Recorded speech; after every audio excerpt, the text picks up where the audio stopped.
بھٹی صاحب ہم نے سوچا تھا انتخاب ہوں گے، یہ انسٹیبلٹی کا جو ماحول ہے یہ سروں مغروں لتھے گا، and we'll move towards stability. Stability تو آتے ہوئے ابھی دور دور تک نظر نہیں آ رہی ہے. ایسی صورتحال میں کون سی جماعت کو کیا کرنا چاہیے، ناٹ جسٹ جماعت، ای سی پی کو کیا کرنا چاہیے؟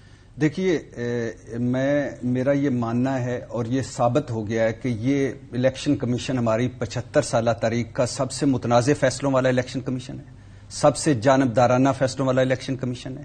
سپریم کورٹ نے 2 مرتبہ، فائز عیسیٰ قاضی اور جسٹس بندیال کی سپریم کورٹ دونوں نے کہا ہے کہ انہوں نے آئین کی خلاف ورزی کی، آئین کو نئے سرے سے لکھا، جمہوریت کو پٹڑی سے اتارا، اپنے کام کے علاوہ یہ سارے کام کر رہے ہیں. اسلام آباد کے بلدیاتی انتخابات ہوں یہ کروا نہیں سکے، کراچی کے بلدیاتی انتخابات ہوں یہ دھاندلی رکوا نہیں سکے، 2 صوبوں کے الیکشن پر انہوں نے ملک کو سیاسی بحران میں دھکیلا، مرکز کے الیکشن پر یہ انہوں نے بر وقت نہیں کروائے.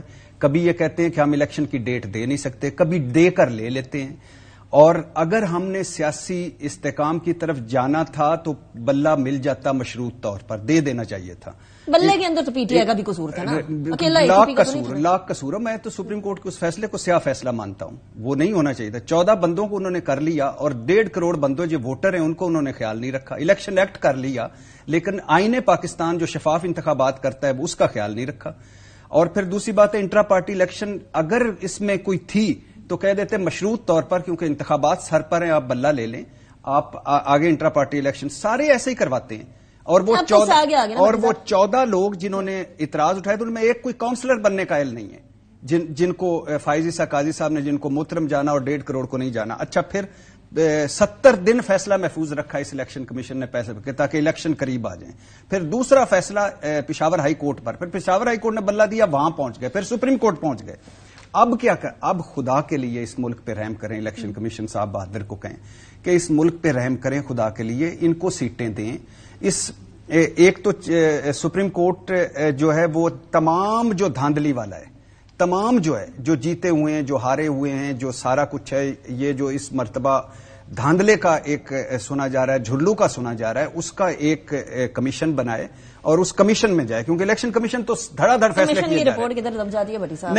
نہیں دیکھیے اس ملک میں مسائل کیا ہیں. بدترین ہم معاشی مسائل میں ہیں، بدترین معاشی بحران ہے، بدترین سیاسی بحران ہے، بدترین عدالتی ہے، بدترین آئینی، اوپر سے دہشت گردی کی لہر ہے. اب ہم نے کیا کرنا ہے؟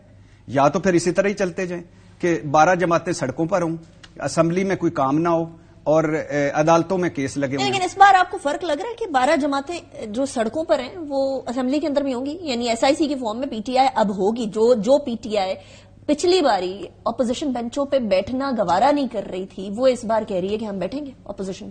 بہتر نہیں ہے؟ نہیں، بہت بہتر ہے. لیکن اب پی ٹی آئی نے کیا ہے؟ پی ٹی آئی کہتی ہے کہ ہم 3 رخی جنگ لڑیں گے. پہلی کہ ہم اسمبلیوں کے اندر شور ڈالیں گے، دوسرا ہم عدالتوں میں جائیں گے، تیسرا ہم سڑکوں پہ جائیں گے. اب بتائیے کہ جو ملک اس وقت جس حال میں ہم افورڈ کر سکتے ہیں؟ تو اب خدا کے لیے ادارے کس لیے ہوتے ہیں؟ ادارے اس لیے ہوتے ہیں، الیکشن کمیشن یا یہ سارے ادارے ہوتے ہیں کہ یہ چیزوں کو سینس کریں. اب جیسے قمر دلشاد صاحب نے کہا ہے، ایک پارٹی جس نے جو سیاسی پارٹی رجسٹرڈ ہو، جس نے ایک سمبل پر الیکشن لڑا ہو، اس کو دیر سے بھی اگر وہ لسٹ دے دے تو اس کو ملنے چاہیے. 2018 میں پی ٹی آئی نے دیر سے دی تھی پنجاب کی، مل گئی، باپ نے دی، مل گئی.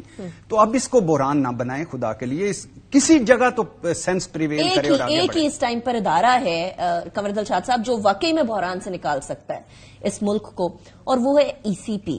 اور ای سی پی کے بہت سارے اقدامات آنے والے چند ہفتوں کے اندر ہی ایسی سمت میں پاکستان کو لے کر جا سکتے ہیں جہاں قدرے اسٹیبلٹی ہو. وہ آپ کہہ رہے تھے کہ طریقے بہت سارے ہیں، لیکن کیا طریقے اپنائے جائیں گے؟ نہیں، اس میں تو بڑی اچھی بات کی ہمارے دوست نے. ٹھیک ہے، اپنے عطیہ کے بارے میں ان کے جو خیالات ہیں پارٹی کی طرف سے، ٹھیک ہے، ان کا دل دکھا ہوا ہے، ان کی دل آزاری ہوئی ہے، وہ کہہ سکتے ہیں. لیکن سب سے بڑی اہم بات یہ کہ الیکشن کمیشن نے 6 خط لکھے جوڈیشری کو.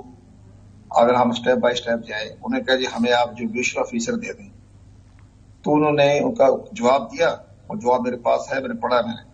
انہوں نے بہت کہا جی ہمیں سوری، ہم آپ کو اپنے جوڈیشل آفیسر نہیں دے سکتے، ہمارے پاس مقدمات کی بھرمار ہے.